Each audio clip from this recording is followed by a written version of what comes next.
Hey everybody, Bam Collectibles here to debut and bring you the first ever statue on this channel from the series Bleach.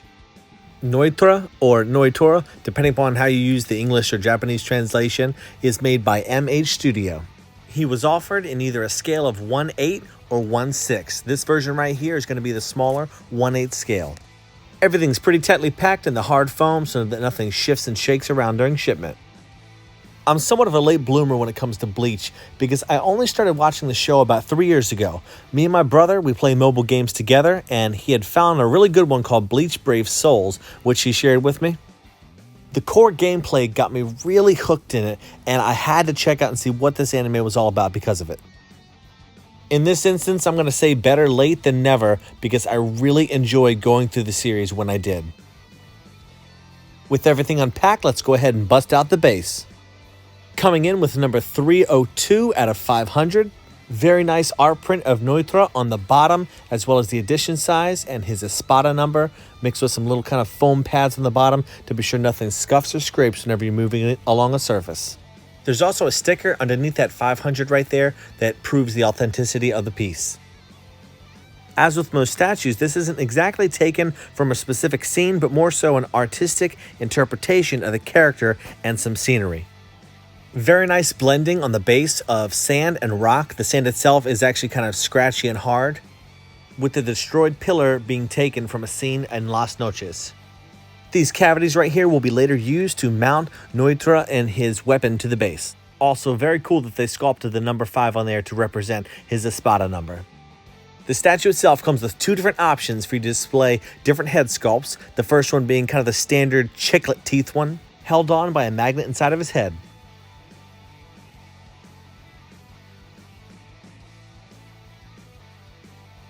And the second head sculpt is going to be him with one of his kind of standard poses sticking out his tongue, which is exactly where you will find his Espada number.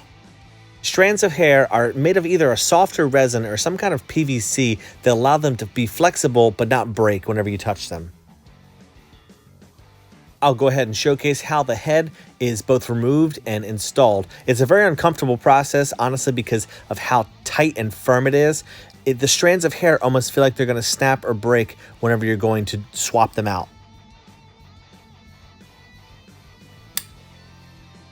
With my preferred head attached, let's go ahead and take a closer look at the details on the body.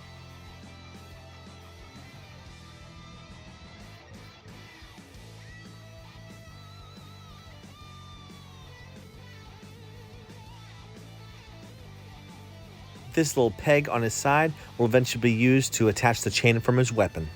I don't know about you, but I was so happy when that back circular piece got a little busted up after Nell spit out a Cero at him.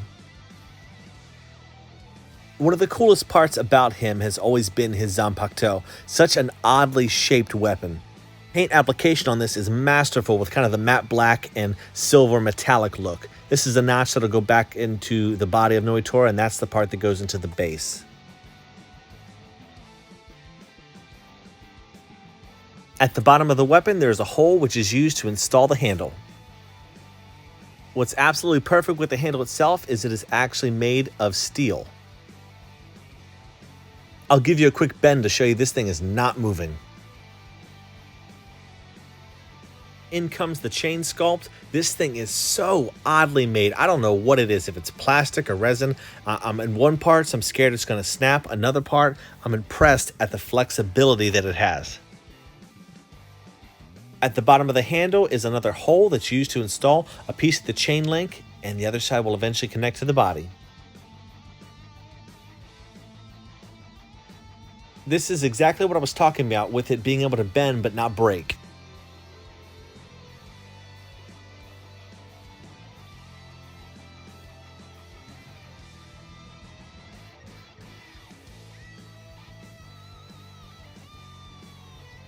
Time to go ahead and show you how everything is assembled.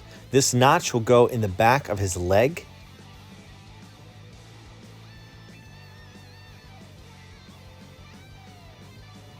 Then with both his foot peg and bottom of the sword piece connected to the pillar.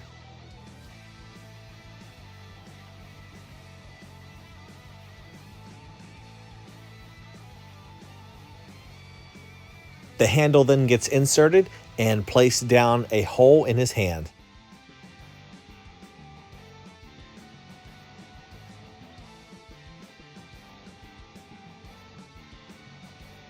This was a bit uncomfortable when I first had to do it, but again, this piece is somehow massively flexible.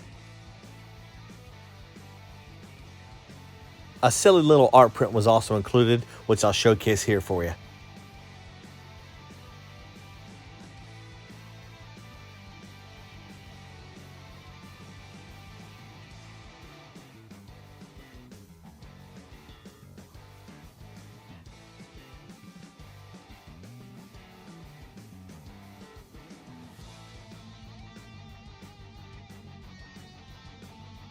Well, that is a wrap for this guy. Stay tuned in the very near future for an unboxing of an ukiyo-e statue. That is going to be amazingly fun to show everybody.